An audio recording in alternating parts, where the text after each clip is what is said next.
All right, so you wanted to go deeper into the dark side of Celtic mythology. And you sent us this this book, The Dwale of Afagddu. It's got ancient sorcerers, forgotten deities, even some seriously creepy creatures. Yeah. Where do we even begin with this? Well, I mean, even the title's pretty unsettling. Yeah. Gwale, like a sleeping potion. Oh, right. Or even like a poison. Yeah. Right? It really kind of sets the tone for this book, this exploration of the dangerous side of magic, this idea that some knowledge might be better left alone, undisturbed. It definitely gives you chills. Yeah. And then you've got the author, this Mog Cruach guy, adds a whole other layer of mystery to it, too. Claims the book's a grimoire, a spell book that he found in the most unusual way. I know. Can you believe it? In an online chat room. Right. Like what? It's a story that really, I don't know, it blurs the line between like the modern world and these ancient mysteries. Right. This guy was totally obsessed with Lovecraft's Cthulhu mythos. Oh, yeah. Okay, I see. And he was convinced, like absolutely convinced, that he had found a secret Celtic branch of it. Wow. This like hidden tradition of Celtic sorcery that taps into those same cosmic horrors that Lovecraft wrote about. Some put out of a creepypasta. I know, right? Yeah. And it's not like he was just reading about these rituals. Mog Cruach was trying to perform them. He even talks about attempting to contact a bound one. Yeah. Using his skull pendulum. And then nothing. Silence. He vanishes from the chat room. Poof. Gone. You have to wonder, did he unleash something he couldn't control, or did he get what he was looking for but at a terrible cost? I don't know. It's like a chilling reminder. Sometimes curiosity can lead you down a very, very dangerous path. Yeah. Some secrets were better left buried. But, putting Mog Cruach's fate aside, let's dive into the actual content of the book, like the Tale of Afagddu. This is where the Dwale really starts to blend, those Lovecraftian elements with Celtic mythology in a really unsettling way. Yeah. It's a story, like, about ambition and rejection. And that, like, allure of forbidden knowledge. Afagddu is this, I don't know, he's this fascinating figure. Embodies both the power, right? Yeah. And the danger of Celtic magic. Oh, yeah. Yeah, absolutely. And his story, I think, really resonates with some of those deep-seated anxieties we have about the forces that shape our world. Yeah, sure. So the story starts with Lady Ceridwen, a powerful sorceress in Welsh mythology, associated with wisdom, transformation, the cauldron of rebirth stories that are pretty common in Celtic lore. And she is, of course, Afagddu's mother, but his birth, it was anything but ordinary. Conceived during this really chaotic ritual involving these dark ones, and anybody who's read Lovecraft will instantly see the parallel to his old ones, right? Oh, yeah. Those ancient, powerful entities that just lurk beyond our reality. Right.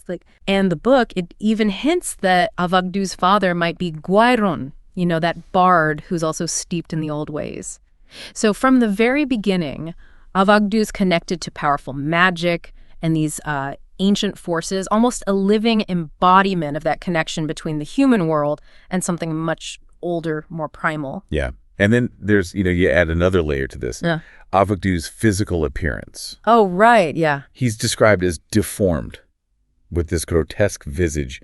They even call him Morvran, which means like big crow. Big crow. Just adds to this image of him as a dark, unsettling figure. That physical appearance and the connection to crows, it actually taps into a recurring theme in Celtic mythology, right? Yeah. This idea that, physical differences or deformities can be a sign of otherworldly power, like a mark of someone who stands between the human and the supernatural. Right. It reminds us that in these older belief systems, power wasn't always about beauty or physical perfection. It was often associated with the strange, the unsettling, things that made you question the boundaries of what's considered normal. It makes you wonder, what the Dwale is trying to say about our own perceptions of power and those who wield it, Yeah. But getting back to Afagddu, he's sent to train as a bard, right? Which in Celtic culture wasn't just about music. No, not at all. Bards were the keepers of history, the lore, the magic. They were intermediaries between the human and the supernatural realms, almost like shamans or priests. Oh, I see. So in a way, Afagddu's training was, deepening his connection to the powers that he was already linked to by birth. Right, yeah, makes sense. But, things take a very dark turn. Oh, yeah. He disappears from his bardic training, only to reappear years later when this terrible blight descends upon Ceridwen, his mother's home. It's like something out of a horror movie. Livestock are found mutilated, crops are rotting, and there's just this overwhelming sense of dread everywhere. And right in the middle of all this chaos, Afagddu returns. But he's not there to help. He demands his mother brew him a potion of wisdom that she's known for. Almost like he's trying to claim his birthright, but in this like twisted and corrupted way. And this is where the Dwale connects to that traditional tale of Taliesin, right? Right. That famous bard who gained wisdom by accidentally drinking Ceridwen's potion. It's playing with those familiar mythic elements, but twisting them into something much darker, much more sinister. Yeah. And unlike that traditional story, Afagddu doesn't just gain wisdom from the potion. He uses it to fuel his dark magic. Wow. Retreats underground. Becomes a figure of worship for those who still practice the old ways. It's like this dark anti-hero. This figure who embodies the seductive but dangerous power of forbidden knowledge. Here we are again in the dark side of the Necronomicon. As I said before, it's not obligatory for every Chaos Magic practitioner, but for those who use Necronomicon, it's very important. Not because it's good or not because it's bad, but because it's both of them. The duality have a little space right here. So when you deal with Chaos Magic, it's very important you know about Necronomicon. So for those who follow Necronomicon, it's important to know the history around this book. This book may be a fiction. This book may be true. Maybe John Dee made this book long before H.P. Lovecraft. But it's not important as what you will reach with that content. So we follow this path. Here in Chaos Magic Time. Okay, so we've got this really compelling and kind of creepy character, but the Dwale goes beyond just telling Afagddu's story. It lays out a whole cosmology, a worldview that centers around these old ones. Like it gives you a glimpse into a hidden history of the world where these ancient beings ruled before being imprisoned by newer gods. Yeah. And this is where those Lovecraftian elements really take hold. Oh, yeah. These old ones are described as being beyond human comprehension. Wow. Associated with chaos, right? Constantly trying to break free from their imprisonment. It just plays on that primal fear of the unknown, that idea that there are forces out there that we can't control and we were never meant to understand. It's that feeling of something vast and ancient just watching you from the shadows. And the Dwale even suggests that these old ones aren't entirely absent from our world. They can communicate through dreams, inspire dark magic, and they're always seeking a way to return. It makes you think about the nature of belief and the power of myth. If this is just, the Dwale's just a fictional creation, why do these images and ideas feel so potent? What is it about ancient chaotic forces that continues to fascinate and frighten us? It's like these stories are tapping into some deep-seated fear, something that's been passed down through generations of storytelling. But the Dwale doesn't just leave us with this unsettling feeling. It goes on to describe specific rituals and invocations, ways to potentially contact these old ones. It's almost like a forbidden grimoire, a practical guide to dark sorcery. And that's where we'll pick up our deep dive next time. We'll explore the rituals and invocations of the Dwale. Yeah. And we'll uncover the strange and terrifying entities that lurk within its pages. So last time we were looking into the Dwale of Afagddu, that backstory and that unsettling tale of Afagddu. But it doesn't stop there. The book goes on to lay out, specific rituals, invocations designed to contact these old ones. Right. It's a blend of Celtic mysticism and Lovecraftian horror. It gets under your skin. It really does. It's almost like, it's like the Dwale is daring you to try these rituals, see if they work. Right. Makes you wonder, even as fiction, what is it about us, about the human psyche that's drawn to communicating with these powerful, often dangerous entities? Yeah, that forbidden knowledge. There are secrets out there that were never meant for us. Right. But we can't help but try to uncover them. We got to know, right? Yeah. And the Dwale doesn't hold back. It gets really specific. Oh, yeah. Describing the creation of magical tools, chants in these strange languages, rituals that are both fascinating and terrifying. Well, and one that really stands out is the ritual for calling to Cthulhu. Right. Probably the most well-known of Lovecraft's creations. Oh, yeah. This slumbering giant, just waiting to awaken and unleash chaos. But the Dwale puts a unique spin on it. Oh, okay. Connecting to Celtic practices, that Celtic symbolism. So they even give instructions for creating summoning earth. Right, using dirt from a place of power. Yeah, like a graveyard or a battlefield. Wow. It's all about tapping into those primal energies, those echoes of life and death that are woven into the landscape. Yeah. Trying to create a link between our world and that realm where Cthulhu dwells. It's a very visceral process. It is. And then there's the creation of a clay effigy of Cthulhu itself. Okay. Inscribed with his name, his sigil. It's like creating this sympathetic link. Right. A way to focus your will. Yeah. Your intent on making contact. And then, of course, the chanting. Right. That iconic chant, Finglui Malunaf Cthulhu Arli Ganaglutan. It's supposed to be in this, ancient language. And just saying it out loud, it gives you this sense of dread and otherworldly power. Oh, for sure. And the Dwale describes two approaches to this ritual. Oh, okay. Meditative invocation, where you're trying to connect through deep meditation.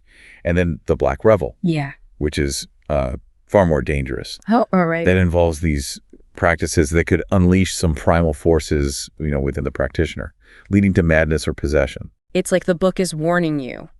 Be careful what you wish for. Right. Contacting these entities, it might not be the blissful communion you're expecting. No. But Cthulhu is just one of the entities the Dwale focuses on. There's also Nyarlathotep, the crawling chaos. Right. Often seen as like a messenger, an emissary of the old ones. Right. Nyarlathotep is one of the most unsettling figures in Lovecraftian lore because he takes on so many forms. Oh, wow. And he seems to delight in manipulating humanity. The Dwale describes this ritual to contact him. It involves complete darkness, a faceless idol, and these visualizations that are meant to tap into your deepest fears. Oh, man, like a psychological horror story just playing out in your mind. You're not just calling on an external entity, you're confronting the darkness inside yourself. Exactly. That's one of the things that makes the Dwale so effective. It blends these external threats, those cosmic horrors, with the internal struggles of the human psyche. It's about the fragility of our minds, our susceptibility to fear and manipulation. So we've got these rituals, these entities that are clearly inspired by Lovecraft, but the Dwale also introduces us to creatures and concepts that are more rooted in Celtic mythology, like the bound ones. Yeah. Like these ancient entities trapped in specific locations. Okay. Almost like spirits bound to a particular place. It reminds me of those stories about fairy mounds or sacred groves where the veil between worlds is thin. But the Dwale suggests that these bound ones are way more powerful and potentially dangerous than your average fairy. Oh, yeah. And the book describes using a skull pendulum to locate them, like dowsing, but with a much darker purpose. Right. You're not searching for water or treasure. You're seeking out something that's been intentionally imprisoned, something that might not want to be found. Exactly. And the ritual for contacting a bound one is pretty elaborate. Oh, yeah. Involves the creation of a pentagonal mound, a bonfire. Wow. It's all about creating a gateway, a point of convergence between our world and theirs. And of course, there's the chanting, the visualization. But the Dwale is very clear that this is risky business. Yeah, it warns that attempting to contact a bound one could seriously backfire. Oh, yeah. Instead of gaining knowledge or power, you could end up being dominated by the entity, becoming a puppet for its will. It's the classic Faustian bargain, but with a Celtic twist. Plays on those anxieties about, being controlled, losing our free will. That's a theme that runs throughout the Dwale, The pursuit of forbidden knowledge always comes with a price. But the bound ones aren't the only creatures in the Dwale. You also got those ghouls. Right. Those dog-headed, corpse-eating beings that exist in the spaces between realms. They're like something out of a nightmare. They are. Yeah. But the Dwale suggests that they're not just mindless monsters. Oh, okay. They're intelligent, they have their own magic, and they can be potential allies or enemies for those who practice the old ways. Can you imagine trying to negotiate with a pack of corpse-eating dogmen? Oh, man. It's both terrifying and fascinating at the same time. Right. It's that blend of horror and fascination that keeps you reading. Yeah. You're repelled by the images, the rituals, but you're also drawn in by the mystery. That feeling that you're seeing something truly ancient, truly powerful. And then there are the Hounds of Tindalos. these interdimensional hunters. They travel through angles rather than curves. I can't even wrap my head around that. I know. It's a concept that challenges our understanding of space and time, the very fabric of reality. And then there's Yog-Sothoth, one of Lovecraft's most enigmatic and powerful entities. The Dwale describes him as the gate, the guardian of the gate, the one who holds the old ones imprisoned, but also the key to their release. So it's a paradox. He's both the jailer and the liberator. Right. The one who protects us from these cosmic horrors, but also holds the potential for their return. And the Dwale describes this ritual to create a gatepost. This black stone pillar, inscribed with sigils, activated during a thunderstorm, almost like a beacon, a way to draw the attention of the old ones, potentially open a pathway for their return. It's terrifying, but it also speaks to the power of belief and ritual. That idea that through our actions, through words and symbols and intent, we can affect reality. Right, and that's one of the key takeaways from the Dwale, even though it's just fiction. It makes you think about the power of the stories we tell ourselves, the rituals we create, and how they shape our understanding of the world and our place in it. We haven't even talked about the Tine of Binding, that blackthorn stake. Oh, yeah, that's a creepy one. Who wouldn't want a blackthorn stake imbued with the power to, bind an ancient, terrifying entity? But think about what it represents. Seeking control over these forces, harnessing their power for your own purposes, raises a whole bunch of ethical questions. What are the consequences of trying to control something that's inherently chaotic and dangerous? What price are you willing to pay for that kind of power? It's like the Dwale is a cautionary tale, disguised as a grimoire. It's tempting to see these rituals as a way to gain power, knowledge, but it constantly reminds you that there are consequences, unforeseen dangers lurking beneath the surface. And that brings us back to the question we started with, why are we drawn to these stories? What is it about forbidden knowledge and ancient powers that continues to fascinate us and frighten us? Is it a desire for power? Or a yearning to connect with something larger than ourselves, even if it's terrifying and ultimately destructive? Maybe it's both. Maybe it's the tension between wanting to control these forces and wanting to be consumed by them, to just surrender to something beyond our understanding. And maybe that's the real message of the Dwale, that the darkness isn't out there, it's within us. It's a part of who we are. And the choice we face isn't whether to confront it, but how. Like looking in a mirror and there's something ancient looking back at you. Makes you face those parts of yourself you usually try to keep hidden. That's what makes it so, unsettling. Yeah. But also so compelling, Right. It's not just about monsters or external threats, right? It's about the darkness within us. Right. That potential we all have for both creation and destruction. It really makes you think about the stories we tell, the myths we create, Right. how they reflect those deeper anxieties, those desires. Yeah. We are and live here to enjoy life. Avoiding these means avoiding being ourselves. One of the ways people like to live is by learning more. And that's why I make these podcasts about books and about chaos magic. Here in Brazil, we are all educated to be cheap.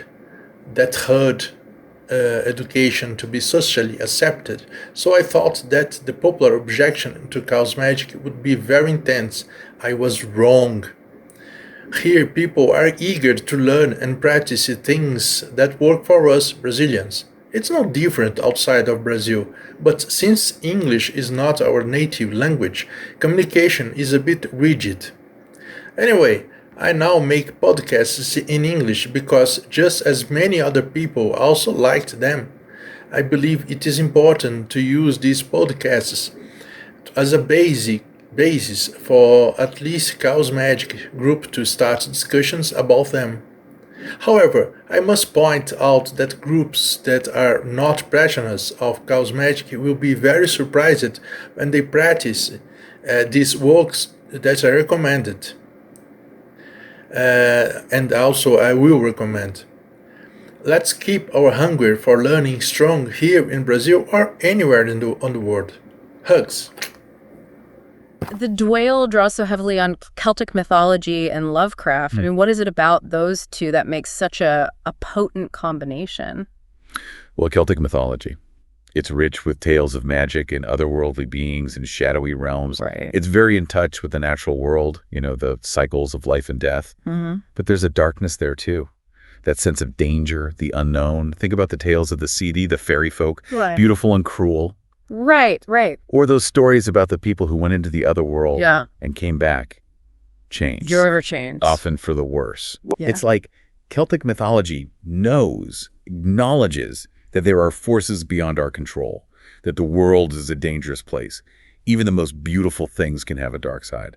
And then you add Lovecraft's cosmic horror on top of that. Right. It takes those primal fears and just magnifies them, takes them to a cosmic scale. Yeah, Lovecraft's vision is all about humanity's insignificance in the face of these vast, unknowable entities, these forces, bleak outlook. It is. But there's a beauty to it. Oh, yeah. About confronting the limits of our knowledge, accepting that there are things out there we just weren't meant to understand. Staring into the abyss, and the abyss staring back. Yeah. The Dwale takes those elements of Celtic mythology, that Lovecraftian horror, blends them together. In a way that's both familiar and utterly strange. Yeah. It's like looking into a distorted mirror. Yeah. Seeing our world, our fears reflected back, but in this unsettling, uncanny way. And it doesn't shy away from specifics. Oh, no. Detailed descriptions of rituals and the creation of magical tools, chanting words in forgotten languages. Yeah. It creates this sense of authenticity. Like you're really looking at a forbidden grimoire, even though it's fiction. It plays on that desire for secret knowledge. Yeah. That hidden power. I think that's part of what makes the Dwale so effective. It taps into something, I don't know, primal, human. Yeah. That desire to be more than we are, to connect with something larger. Even if it's dangerous. Yeah, even if it is destructive. Like that saying, drawn to the flame, even though we know it will burn us. The Dwale is that flame. Alluring and dangerous. Yeah. And it can both, enlighten and destroy. So, what does this all mean for us? Yeah. What can we take away from this deep dive into the Dwale? It's fictional, right? But it raises these really profound questions about belief, power, the nature of reality. Well, I think the Dwale reminds us that the world is a much stranger place than we give it credit for. For sure. There are mysteries all around us, hidden depths that we only glimpse in stories and myths in our own imaginations. It's about acknowledging the unknown. Those things that are beyond us, accepting that there are always going to be mysteries that we can't solve, forces we can't control. Doesn't mean we should give up on seeking knowledge, though. Right. Exploring those shadows. Right. Just means we got to approach it carefully, with humility, knowing that sometimes the things we find in the dark can change us forever. Respecting the power of the unknown. Yeah. The power of the stories. Yes. The power of those fears and desires. At the heart of the human experience. Exactly. So if you're feeling brave, and you're curious about the things that lurk in the shadows, keep exploring. Read the Dwale, dive into Celtic mythology, explore Lovecraft. You might not find all the answers, but you'll discover something fascinating along the way. This has been amazing. It has. It's really made me think about the world in a new way, and it's definitely given me a few chills, I'm not going to lie. The best discoveries are often in the most unexpected places, right? That's right. Until next time, keep seeking, keep questioning, keep exploring those shadows. You never know what you might find. A shadow moves where night birds fall. Serivwen's gift, the brew of fate. A whispered name at midnight's gate. The moonlight bleeds on sacred ground.